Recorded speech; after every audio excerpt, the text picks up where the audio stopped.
Hey, what's going on, everybody?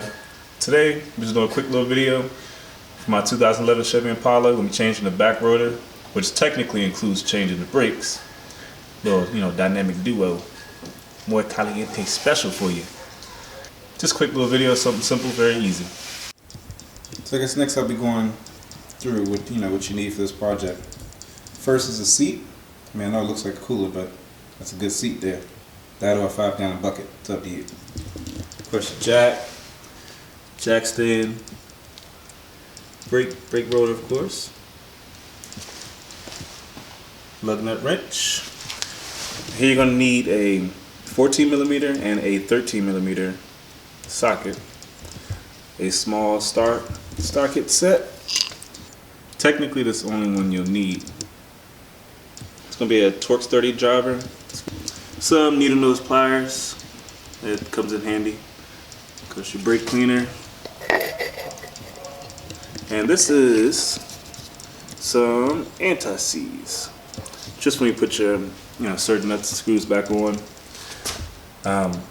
you won't have issues later on if you need to take it back off again. It won't be all tough and rusted together. So yeah. First thing you're going to want to do is go ahead and take off the cap for your brake fluid. Reason being is once you push your caliper back in later, you don't want to have any air in your system. So when you force the fluid back in, you're going to push any air coming right back out of here. All right, let's go ahead and start taking this wheel off.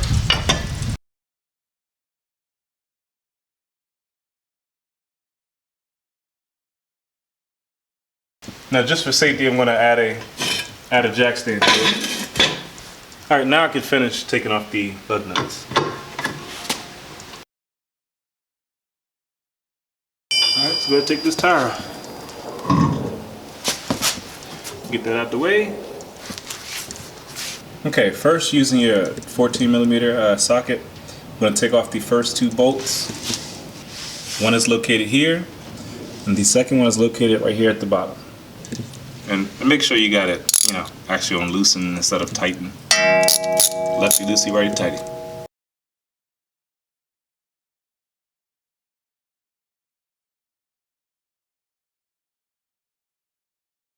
Once you get them loose enough, I like to go ahead and just take them out by hand. Makes it a little quicker. Alright, so after you take out the top and bottom bolts, what that's going to allow you to do is to remove your caliper, give it a little wiggle, and set this off to the side. And here are your brakes. You can go ahead and slide those out. My brakes aren't bad at all. I was having an issue with the rotors, getting a lot of vibration when I was driving or slowing down from a higher speed, because apparently I have some warping going on my rotors. So once it's time to change your rotors, because of the warping issue, you're going to want to go ahead and change your brakes also. All right, go ahead and take off the slides.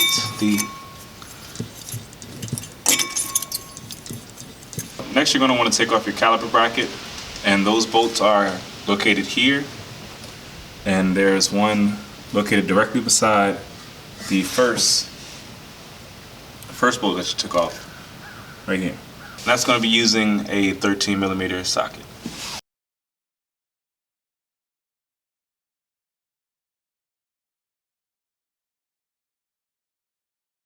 Next is going to be your Torx 30, or I call it star screw right here. Go take that off.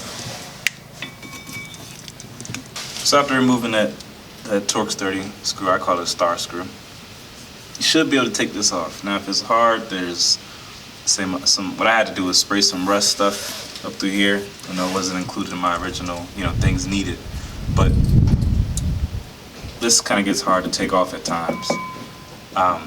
But after spraying, let it sit, give it a couple of bangs, possibly with a hammer, things like that. You're not saving the rotor, so but it should come right off. Alright, so next you want to go ahead and take your rotor out the pack. Alright, next you want to take your brake cleaner. Go ahead and just spray off.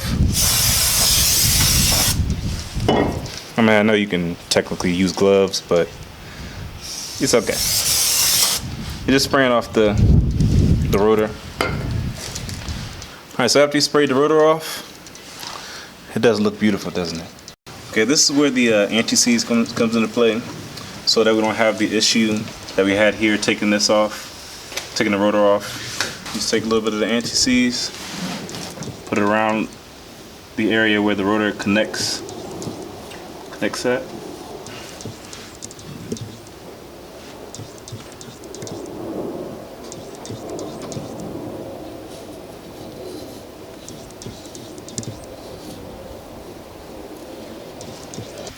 Alright, now we can put the rotor back on. And make sure it's lined up with the star key, or star screw, that's what I call it. Take a little anti-seize, put it on that. Just a tad, you don't need much. So we can go ahead and install this Torx 30. Now you can go ahead and put back on your caliper bracket. Just a touch of some anti-seize. Like I said, don't need much.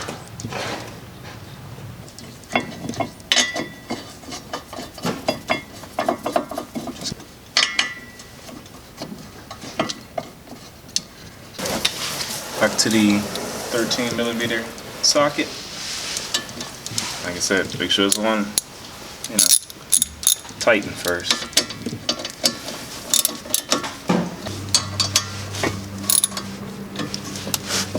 Alright, next you can go put these back on.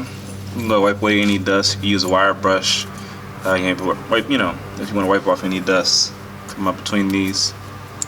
Okay, next is your new brake pads. In the box, it should come with something that looks like this, almost has some brake lubricant. It says to put it on, anything metal touching metal. Now, what I usually do, put a little here on the back.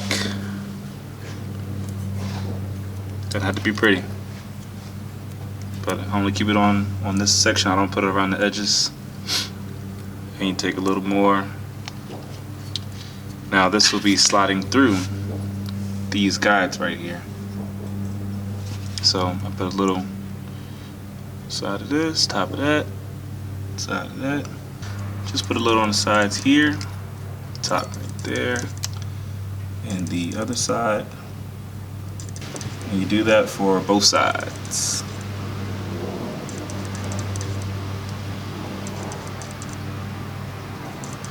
So all in all, this is how it should look before you put it back on.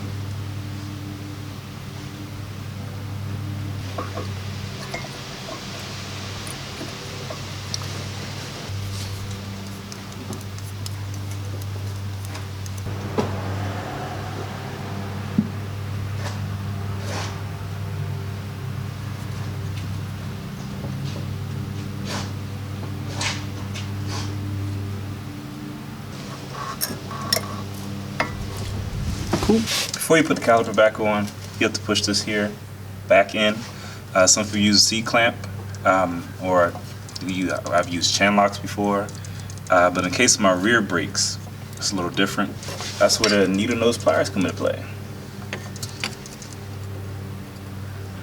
Take it here, clamp right in the middle, turn clockwise.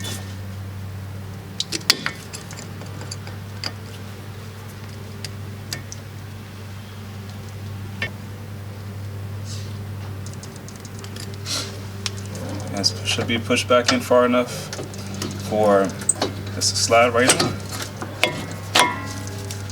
And again, once I push that back in, it sends whatever air might be in the system back through and back up to the front when I popped the hood earlier at the beginning of the video.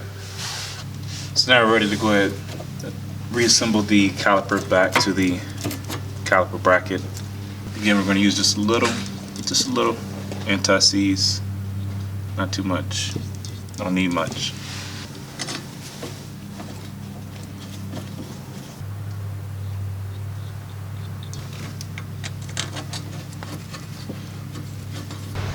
Okay, we're going to use a 14mm socket to go ahead and tighten this thing back up.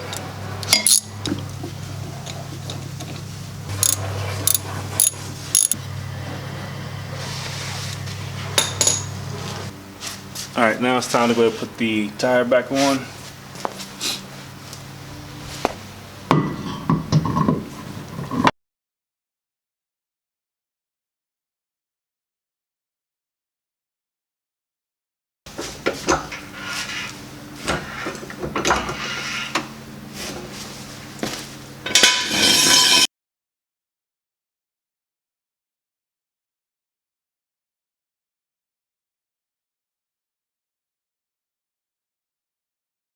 Don't forget to pump your brakes until it becomes stiff, just to make sure you got everything out of that system.